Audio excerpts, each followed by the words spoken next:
नमस्कार, welcome to Hungry Spirits channel. स्वागत है आपका आपके अपने चैनल हंगरी स्पिरिट्स में। दोस्तों, आपने अक्सर स्कूलों कॉलेजों की दीवारों पे कुछ ये पढ़ा होगा, एक मोटो पढ़ा होगा, एक स्लोगन पढ़ा होगा कि नशे नाश करते हैं। जी हाँ दोस्तों, और काश ये स्लोगन काम करते और लोग इस चीज को समझ पाते कि सच में जो नशे हैं नाश करते हैं। पीछे कुछ वर्ष पहले अनुराग कश्यप ने एक फिल्म लाई थी उड़दा पंजाब, जिसमें पंजाब के यूथ जो है नशे की चपेट में आ गए हैं। बहुत सारे माँ बाप के बच्चे, यंग बच्चे, माँ बाप को कितनी उम्मीदें होती हैं लेकिन वो इस गलत संगति में पड़ गए हैं। तो ऐसा है। तो लेकिन अब बॉलीवुड में भी नशों की बातें उठ रही है, क्योंकि बॉलीवुड एक ऐसी जगह है जो कि एक ग्लैमर की दुनिया है। उसकी बातें, बॉलीवुड की बातें ज्यादा उछलती हैं, ज्यादा सामने आती हैं। ऐसी बहुत सारी स्टोरीज होंगी कि नशे के कारण लोग बर्बाद हुए। तो मैं पंजाब की तो इतनी इतनी कहानियां मेरे पास मैं आपके साथ शेयर कर सकता हूं कि कैसे कैसे करके लोग नशों के कारण, तरह तरह के नशे जो है करके, भले वो स्मैक हो, भले ही वो हीरोइन हो, भले ही वो गांजा हो, भले ही वो कुछ भी हो, इनके कारण बर्बाद हो गए हैं। तो चलिए मैं आपको आज एक ऐसी एक्ट्रेस की बात कर बताता हूं। दोस्तों, बॉलीवुड जितना ग्लैमर है, बॉलीवुड में उतना उतना दर्द भी है, उतना पेन भी है, उतना दुख भी है। दोस्तों, बॉलीवुड में बहुत सारे लोगों को बॉलीवुड ने नेम, फेम, पैसा, ऐशो आराम, शोहरत सब कुछ दिया है। लेकिन वहीं पे बहुत सारे लोग ऐसे भी हैं जो नेम फेम के बाद एकदम से जमीन पर आ गिरे, या कई लोग दुनिया को छोड़ के ही चले गए। जी हाँ, ये ग्लैमर वर्ड है, इसमें अर्श से फर्श पे कब कोई आ जाए ये किसी को कुछ पता नहीं चलता।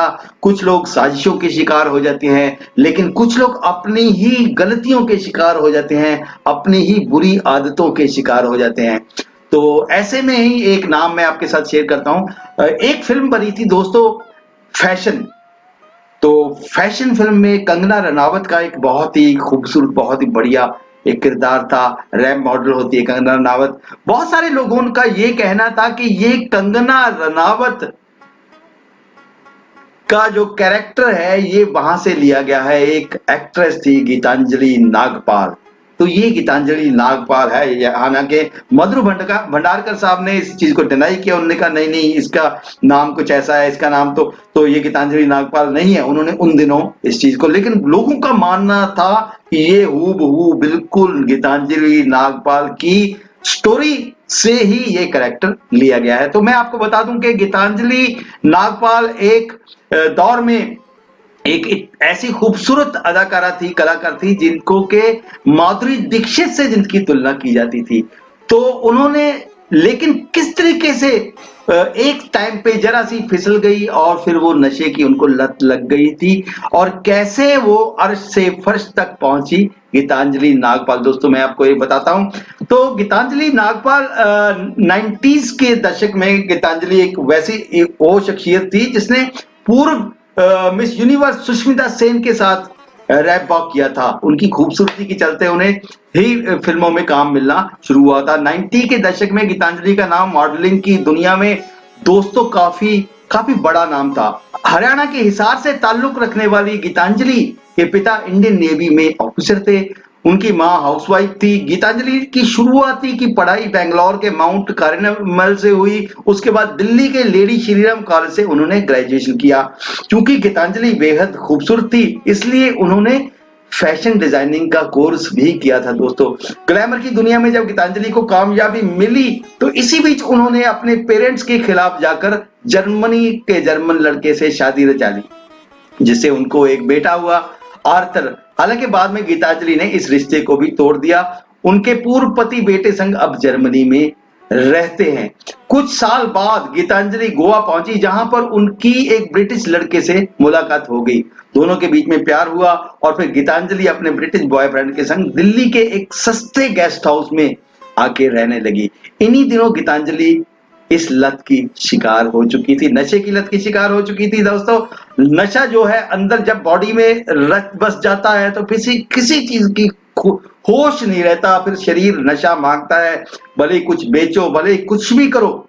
उन्हें बॉलीवुड में कामयाबी मिली, लेकिन जल्दी हाथ से चली गई। शराब और ड्रग के सेवन से गीतांजलि ने अपने करियर को पूरी तरीके से तबाह कर लिया दोस्तों। 2007 में गीतांजलि को, यही गीतांजलि जिनको एक समय पे माधुरी दीक्षित कहा जाता था, वो दिल्ली की सड़कों पे उनको भीख मांगते हुए देखा गया गीतांजलि को। तो गीतांजलि ने बहुत सारे इस नशे के कारण कंप्रोमाइज किए, बहुत सारी ऐसी चीजें की, आर्थिक तंगी से परेशान होकर गीतांजलि ने घरों में नौकरानी का काम भी किया। तो बाद में वो ये काम भी ठीक से नहीं कर पाई, क्योंकि जब नशा है, नशे के बिना कुछ भी नहीं कर पाते, तो बिल्कुल नहीं कर पाई। तो फिर वो बेबस होके पार्कों और सड़कों पे रातें गुजारने के वो बेबस हो गई।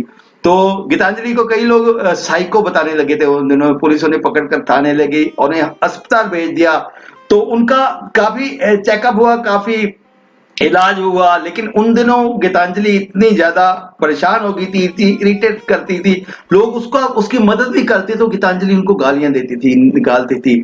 तो दोस्तों 2008 में जब मधुर भंडारकर की फिल्म रिलीज हुई, जिसमें कंगना रनावत ने गीतांजलि नागपाल का वाला किरदार किया था, तो उसी साल में ही इस एक्ट्रेस ने दुनिया को अलविदा कह दिया था। दोस्तों कैसे एक नशे के कारण, एक नशों की लत के कारण कैसे हंसता खेलती एक हीरोइन, जिसका कि बहुत बड़ा कैरियर था, जो कि इतने अच्छे बड़े अमीर माँ बाप की बेटी थी, माँ बाप को बहुत सारी ख्वाहिशें थी, बहुत सारी उम्मीदें थी, लेकिन एक नशों के चंगुल में फंसने के कारण तो उन्होंने अपनी जिंदगी कैसे जीवन तबाह कर लिया, बर्बाद कर लिया। कहते हैं कि जीवन अनमोल है, बड़ी मुश्किल से मिलता है, लेकिन बड़ी मुश्किल से मिलते जीवन को कैसे हम अपने हाथों से ऐसे जाने देते हैं, कैसे एक बुरी आदत हमको हमारी जिंदगी हमसे छीन लेती है। तो ये थी गीतांजलि जैसी और भी बहुत सारी बहुत बहुत उदाहरणें हैं। हाल ही में ये जो केस चल रहा है मुंबई और ड्रग का जो रिश्ता जोड़ा जा रहा है और ये सारी चीजें चल रही हैं कि कौन कौन से लोग इन्वॉल्व है, तो सुशांत सिंह राजपूत का भी क्या निकलता है ये पता चलेगा, देखना होगा।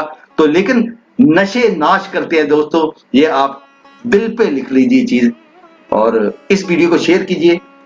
देखते रहिए चैनल हंग्री स्पिरिट्स। धन्यवाद।